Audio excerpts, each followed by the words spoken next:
All we need is a little understanding. Walk a mile in their shoes.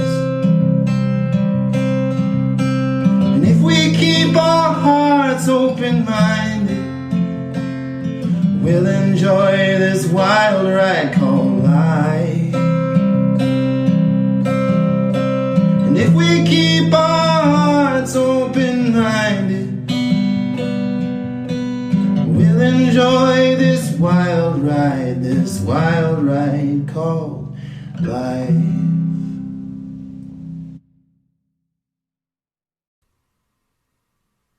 Hey everyone, this is Annette, your host of the Truth Rehide podcast. Thank you for being on here for another episode. Today's guest he has a very powerful story, and it's just very touching to have read what he has gone through. But I wanted to read you something really quick, because when I have my guests come on, I love to hear their why. The why and why they do the things they do, or how they got to where they are today. And let me just read this to you, and then we'll get into it. He says, I didn't realize how much I took for granted when I jumped out of bed every day until I couldn't jump. Since then, I have been given the opportunity to help forge a modern solution for not only my own injury, but for millions of people living in a world built for bipeds. So today's guest is Mark Daniel. He is a survivor of a rollover accident that happened at the age of 18. So Mark, thank you so much for being on here today. I can't wait for you to share your story with our listeners. Go ahead a little bit. It's great to be here, another opportunity. No, it's perfect. So take us back to the lifestyle you had at the age of 18. And tell us, what you were doing, what you were experiencing, and then up until what had happened to you. Okay. So just a kind of a quick backdrop, leading up to 18. I come from a blue collar family, hard working family. My dad still works 2 jobs in his 50s, and he does it because he loves it. You know what I mean? As much as he complains, he loves it. But, growing up in that kind of atmosphere, it was always, I started working hard, at 8, 10 years old, digging ditches with my dad, who's a plumber, and stuff like that. So, physical health and taking care of your body and learning how to work smart, not hard, and stuff like that. Very practical knowledge growing up and stuff like that. And lots of dirt bikes and other, stuff like that. So I had a really great childhood, as far as things like that goes. My mom was really great, family, all that stuff. But leading up to probably my early teens, when I was 15, I ruptured my spleen, and that put me in the hospital for a week and came pretty close to killing me there. And in that instance, my family or my parents got really concerned and actually sold the dirt bike before I was able to heal, in an effort to save me from injuring myself more in the future. Right. And in their search to try to help me stay safe, they kind of took away a release, and completely in the best effort to help, but they took away a release that I had that was an adrenaline rush. It was a challenge. It was so many things, and maintained my concentration and everything. And then that led into me getting into some bad situations with drugs and running streets and doing a lot of not so many things that I'm proud of, that I look back on, but definitely things that kind of, helped me with my character today, So that being said, I graduated high school at 17, a year early, because of the drug issues and stuff like that. That was always drilled in. My mom and my dad both had this wonderful phrase that you're going to graduate high school and you're not going to have any children before you do it. So because both of them, my mom had my sister when she was 16, and my dad was just graduating high school that year. Wow. So my dad barely made it out, and my mom didn't get her GED until she was in her 20s, her early 20s. And but both, like I said, great parents and everything. And so all the things that I did leading up to 17 and all the the bad stuff that I look back on was my fault and everything. But that led me to the opportunity again to reinvent myself, to be, to fix the problems that I had and to learn from them. And my parents came to me with the opportunity of, it's called Job Corps. And if anybody's not familiar with the Job Corps program, it's essentially an opportunity to go to trade school in an on-campus environment where you're taught a schedule, and it's an opportunity for people that know they have an issue to help fix themselves before you go to like rehab and stuff like that, while also giving you a way to move forward in your life with skills. So I did that, and then that brings me up to 18 because I actually graduated like 2 weeks after my 18th birthday. What would have been my senior year in high school was essentially trade school. So it was really cool to, looking back on it now, to have all these opportunities to go through the struggle and the strife and to learn all these wonderful things about myself. And really, by the time I was 18 and going through Job Corps, I developed a really healthy habit lifestyle. Whenever I left Job Corps, I was running 10 miles a day. I was eating super amounts of food and healthy foods at that, and left there, came back here and started doing industrial work, where that's eventually where I got into welding and everything that kind of brought me to the accident. Sorry, my cats are fighting. Stop. So, they're over here duking it out for no reason. And so that bringing me back at 18 and starting into the industrial work and everything, it started where I worked 7 days a week, scheduled for 10 hours a day. And I did that for about 3 or 4 months. So I turned 18 in May. I was home June 1st. I got into the welding trade and a fab shop probably in early July. And so July now I can't remember months. July, September, August. That's all right. July, August, September, October. And in October 19th, 2007 is when all the work finally caught up with me. So the accident happened October 19th, 2007. And that was a Friday, and that paycheck or pay period for 8 days was 93 hours on the clock. Oh my God. And so, and I worked like that as much as possible, at that age, especially after overcoming an addiction that I had and really getting to a healthy lifestyle. So the drive to stay moving and stay motivated and stay out of trouble was there. And I mean, what better way of doing that and to get paid than to just work super crazy hours, right. And so it's, another opportunity that kind of, in some ways, it led me to the accident because I ended up falling asleep, and that's how I ended up being paralyzed. Fell asleep, and the police report reads that I flipped my vehicle 7 times. I was ejected out of the passenger window or passenger door, and essentially I have a T10 burst fracture in my lower or my mid back, which is essentially even with your belly button when you stand up.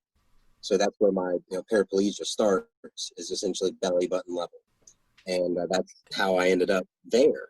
And in the wheelchair, and that in itself is definitely what I thought was going to be the biggest mountain to overcome, but really, I'm lucky in the sense of all the physical things I got to do before I was 18, because they taught me so much about how to handle the wheelchair now, and body mechanics and working with a tool to move around. I grew up on dirt bikes and bicycles and skateboards and, and all these things. So having that kind of knowledge and being able to move it over to the wheelchair made things, super easy, so to speak, other than the pain and the whole life change and all that stuff.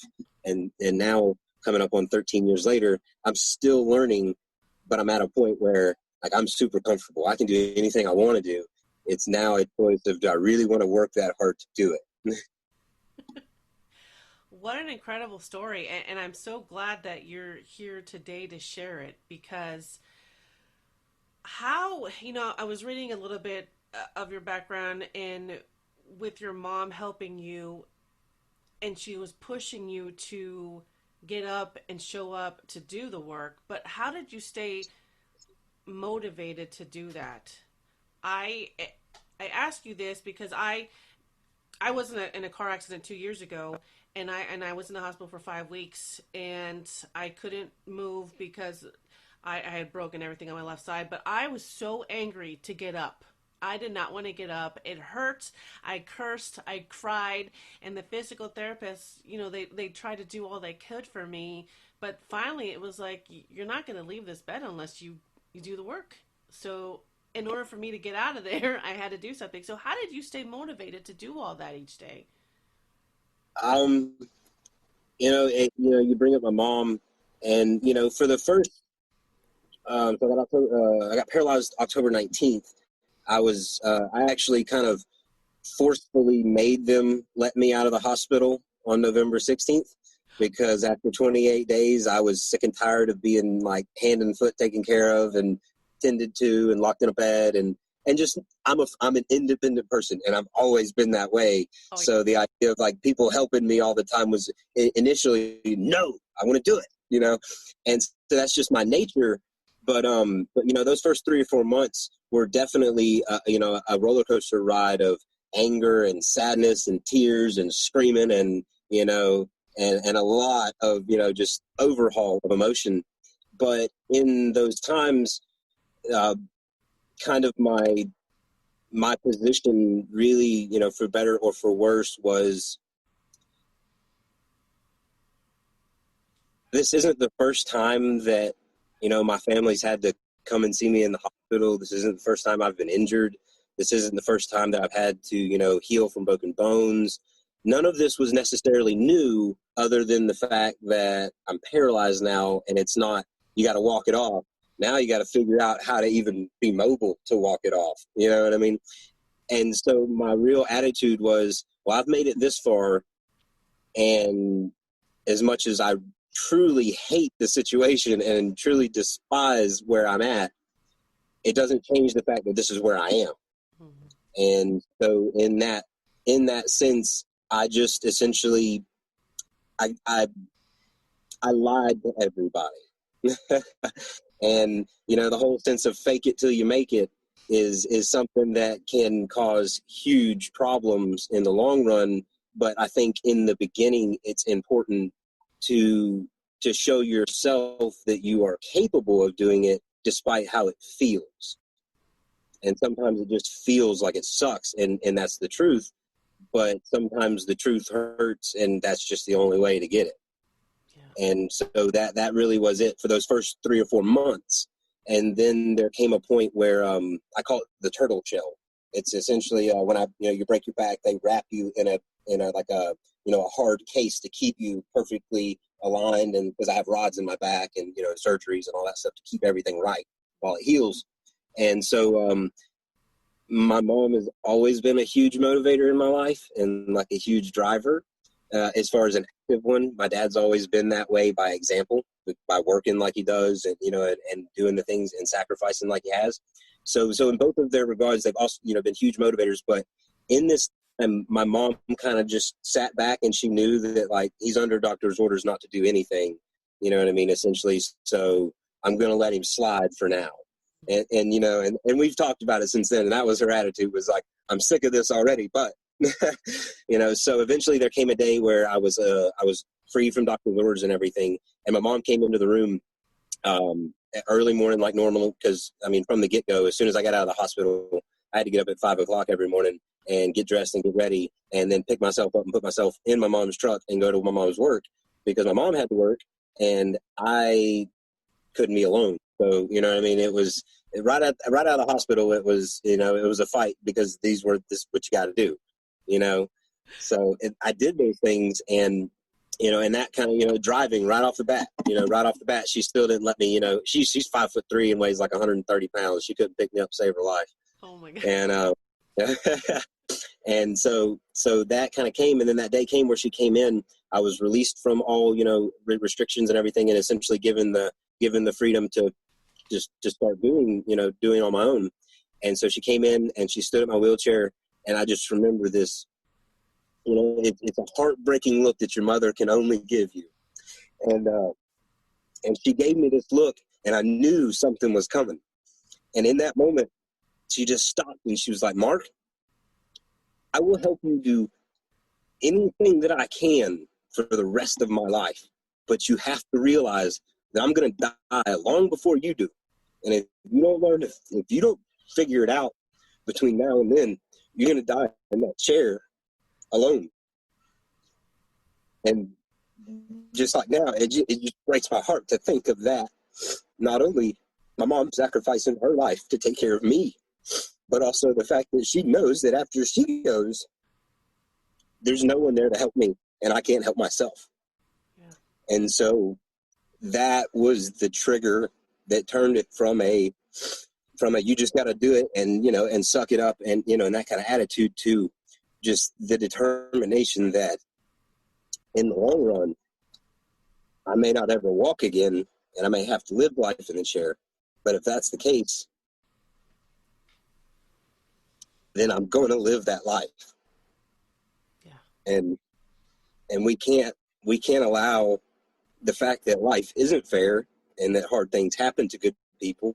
And even though you may overcome something that you thought was the hardest thing to overcome in your life, there's far more if you take the challenge, you overcome it, there will be another. So you better go ahead and take the lessons that you've learned already and use them to move forward. Oh, Mark, you almost got me there. Oh.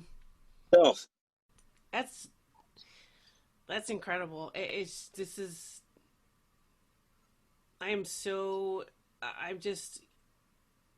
just so proud of you for getting that strength back to just learn to live with it instead of just saying no, feeling sorry for ourselves, because I think that's one of the hardest things to do, is to learn to just say this is my life and I have to live it, instead of sitting there and saying why me, because we can go through those emotions all day every day, but to actually say no, this is it, this is how I'm going to live my life, is just, that takes so much strength. So you are an incredible human, and wow, I paused for a second, you guys, because he like took my breath away. I didn't know what to say, and I'm trying not to cry. So, God. I don't know. I always encourage people, man. If you gotta cry, you gotta cry. You know what I mean? And no, you're so right, and that is absolutely one of the greatest things about this. I think is just being our authentic selves and just letting it out. This is it. This is our life, and this is why I'm sharing it. So, I want to get into, after a couple of years, you adapted to the wheelchair. You were then introduced to the team at, was it the Florida? No, you tell me, because I was going to say the Florida Institute of Human and Machine. it's the full name, which is really long, and we don't use it very much except on paper, is the Florida Institute for Human and Machine Cognition. Okay. We usually always go by IHMC. Okay. Yeah. So you were introduced to IMHC, and how did you get introduced to them? So I got paralyzed in 2007, and by 2010, I'd adapted, fairly well. I can definitely say the past 10 years have taught me a lot more, but definitely the first 3 years was just a huge learning curve. You learn how to take care of bowel and bladder functions. You learn how to maneuver in the chair.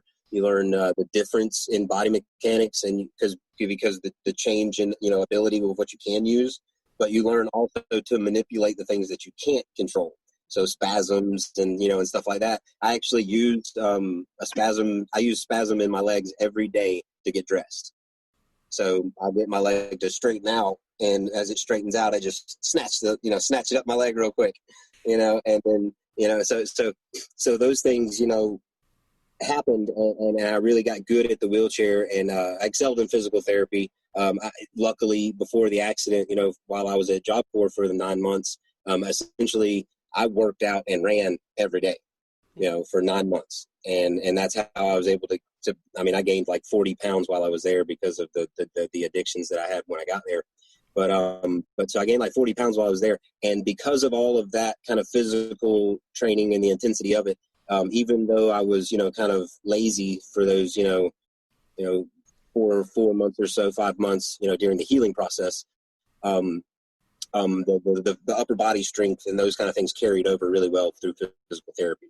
And through that, my physical therapist recommended me to the engineers and the scientists at IHMC when they started looking for, people to come in and give them feedback and let them know how they were doing on their exoskeleton situation. And through meeting them, I met, his name was Peter Newhouse. He was the lead of the project when I came in 2010.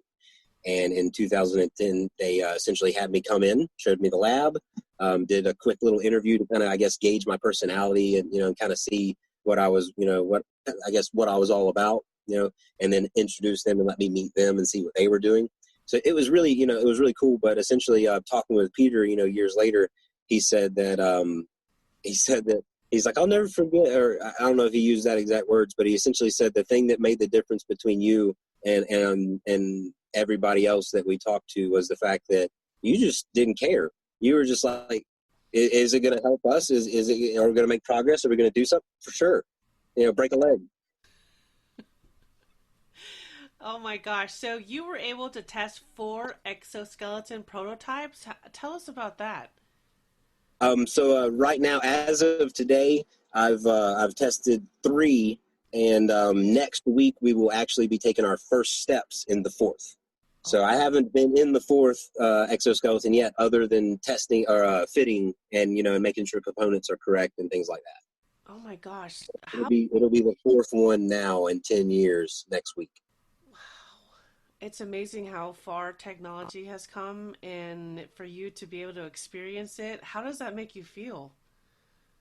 In so many ways, as much as the wheelchair looks like a horrible thing, I feel like I'm where I'm supposed to be. Yeah. Like in the end, as much as if I could walk tomorrow, I say that lightly. If I could walk tomorrow with perfect healed bones and no back pain, I would gladly do it. But you know what I mean. Considering I'm in the perfect spot, and I feel comfortable, and I'm truly fulfilled in watching all this stuff happening, and honored to be a part of it. Yeah. Oh my gosh. I was reading something about you have been kayaking and is it skiing and all that? I haven't skied yet, not for the lack of will as much as the lack of planning, I think, to do it. But other than that, I've done quite a few things that maybe not recommended, not advised. Definitely kayaking, and anything I can do in the water is a pretty much a fair game. Because once you hit the water, you're pretty much in a 3-dimensional space at that point, and I can fly essentially. But everything else has just been a matter of, I rolled my wheelchair for 382 miles from Cape and Lopin, Delaware to, what was the name of that little town? Some little town, Kingwood, West Virginia, over it's called the Allegheny Front. I had to climb, they call it, where I was at is Bloomington, Maryland. There's a highway, I think it's Highway 1, and in the town they call it Backbone Mountain, because it rides the backbone of a mountain from the valley floor across the top and then down into Oakland, Maryland. And so that was like my big challenge right there. Was I climbed a 9% grade for, I want to say it's 9% for 5.5 miles, and then another pretty good incline for another 1.5 miles, 2 miles. It took me 12 hours, but I did it. So I've been, those kind of things, and camping, and just like my normal self, is just maybe a little slow, maybe a little goofy looking, maybe way more work than I should really put into that kind of stuff. But that's what makes me happy. So that's what I'm going to do. I like the challenge, and in all honesty, I say this in complete honesty. At 18 years old, with my attitude and the way that I just love the stories of like mountain men and the fur trappers of the Old West and stuff like that, I can honestly say at 18 years old, given another few years to maybe save some money and prepare myself better for the situation, I probably would be gone in that sense, in that regard. And I love that atmosphere. Whenever I go into a place like, into the woods, or, when I was, rolling the C&O Canal for that situation, or, like I camped in the mountains out of my truck for, I don't know, I lived in my truck for like 6 or 8 months a couple of years ago, and just drove around the country and camped in different places and took truck stop showers and, and stuff like that. And, and just really, really just learning. I've spent the past almost 13 years now, just, I want to figure out what's the limit. Where is the limit? Do I make the limit? Does somebody else make the limit? Do physics make the limit? We're going to test it. We're going to find out. Oh my God. I'm just like so excited for you because it's just amazing. If you could see his face right now, he's just all smiles, and it's just so, God, your positivity is just like beaming, and I love it. I just, this is incredible. It is absolutely incredible, and it's making me think about the times that I felt like, just sorry for myself. I wanted to get out of the walker and the cane and all that, but you know what? You just made it all just more worthwhile to get up each day and just go after it. Push those limits, test it, go do what makes you happy because life is too short. And this is just amazing. What would you tell our listeners if they were in any situation where it hindered them from wanting to do something in their life because of an accident? What would you tell them just to, I want to hear your thoughts because obviously you have been through so much, but you have come out of the other end just shining this light, and it's just incredible. No, really, I think that I for a lot of people, I kind of exude this, happiness and brightness, and I feel a little arrogant even saying it that way, but I get that from a lot of people. But I think that I am just an accumulation of all the good advice and unfortunate events of my life, and in that, I think the best advice in the situation of a challenge coming to somebody from an injury or really just any challenge, I've kind of always applied my grandpa's kind of old sayings to a lot of stuff because I just love simple old things like that.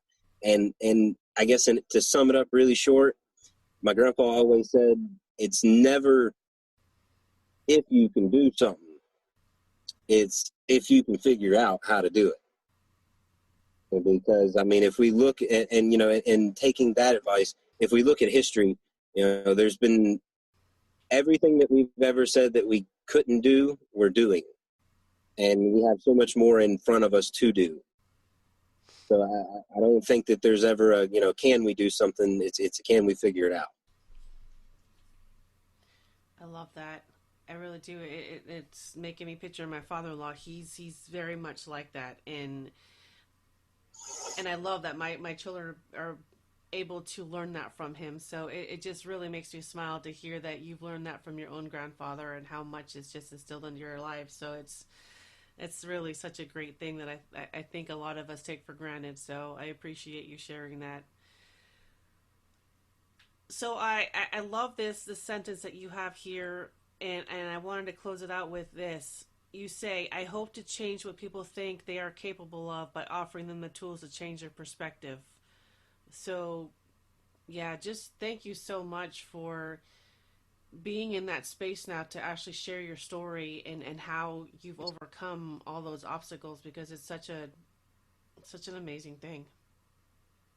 It's like I said from the beginning, it's been a wonderful opportunity, and fortunately, over the past 13 years now, I've been given the most wonderful experiences both with people and with situations that my dad calls me the luckiest man he knows, because through all the definite problems that I've faced and issues that I still have, I've also been given just as much encouragement and good experiences to balance them out and help me really appreciate both. Yeah. No, that's definitely something that we all need to listen to and just realize that it's just really how we make it, how we're going to make our life and after anything that we have gone through. And so really quick, where do you see yourself in the next 5 years then? What do you want to do next? Well, right now, in the next probably 4 to 5 months, we're going to be doing completing the Mobility Unlimited Challenge with the Toyota Mobility Foundation. So, which is one of the reasons that we're able, and the reasons why we're building the 4th generation exoskeleton. And then after after that competition is finalized, I believe in October, we will be competing in the 2020 Cybathlon, which will be actually held as an e-event because of the COVID situation and stuff like that right now. So it'll be an e-event. It'll be available online, and they can, if people go to helpquicks.org, they can get all the information about what we're doing, when we're doing it, how to get in contact with us, all that kind of stuff. So that's helpquicks.org, and that can get us going there. But in the next 5 years, hopefully, with everything going right, we'll be building more exoskeletons. We'll be getting better with the software with the exoskeletons. We'll make improvements there. And while that progresses in its own right, I've finally kind of come to the conclusion that it's time for me to share these stories as much as possible. Not necessarily because they're special, because they're my stories, but because there's lessons here that I've been told need to be shared. And if it was up to me, I would run off into the mountains and never be seen again just because I love it there. But I feel like if people are telling me that I need to share the stories, that over the next, probably the rest of my life, I'll do my best to share those stories. I'll do my best to have more of those stories. And in that light, I'm actually working right now to set up a 501c and be able to get a nonprofit going, because I'm in a position where I want to roll the rest of the way across the country. I did 382 miles from Cape and Lopen, Delaware to Kingwood, West Virginia, and I climbed the Appalachian Mountains to do it. I think I have about something along the lines of about 3,400 miles left if I want to get to San Francisco, California, to the Point Reyes Lighthouse. So that's my goal, to go ahead and actually just restart. I don't feel like doing 10% and continuing from there is good enough. I'd like to just start back over at the lighthouse in Cape and Lopen and go all the way to the lighthouse at Point Reyes, climb the Appalachia, cross the Great Plains, and get across the Rocky Mountains as well. So doing that, I hope to meet a lot of great new people and have a lot more great experiences and share those with people as well. So. Oh my gosh, I need to up my game, because this I can't. That's amazing. I can't wait to see you do that. You have to keep us updated with that. It's just, I've just finally come to that point in my life where I think I'm finally done learning. And I don't say done learning as much as I'm to a point where I've learned enough and I've experienced enough that I actually have something to offer people in those experiences. And like I said, for me, I would take all this and run to the mountains if given the opportunity. But I think that's why I'm in the wheelchair, because it keeps me from running off to the mountains. Probably. You just have too much to share, so you can't go hide yet. Not yet. I'll get my time. And in the meantime, I'll have that time with others. Exactly. Gosh, Mark, thank you so much for being on here. Thank you for being here today. Thank you for sharing your story and teaching us all a little something, because this is a lot. I am just, you have got me motivated to go start something new in my life, and it's amazing. So thank you so much. Keep us updated on everything that you do, and oh gosh, I look forward to speaking with you again to hear about all these accomplishments. Yeah, absolutely. And so we do, like I said, the helpquicks.org will get you in contact with me and all that stuff. There's social media stuff and all that there. And like we say, onward and on it was it over and onward and over and all that good stuff. It's time for me to I got to get to work on some soft goods so I actually can have padding and all that for my exoskeleton next week. Yes. Oh, I'm excited for you. Well, congratulations, and yeah, like I said, I can't wait. I can't wait to hear all about your next adventure. So thank you so much for being on here today. Yeah, absolutely, and thanks for the opportunity. Absolutely. If you haven't heard about Anchor, it's the easiest way to make a podcast. Let me explain. It's free. There's a creation tool that allows you to record and edit your podcast right from your phone or your computer. Anchor will distribute your podcast for you so it can be heard on Spotify, Apple Podcasts, and many more. You can also make money from your podcast with no minimum listenership.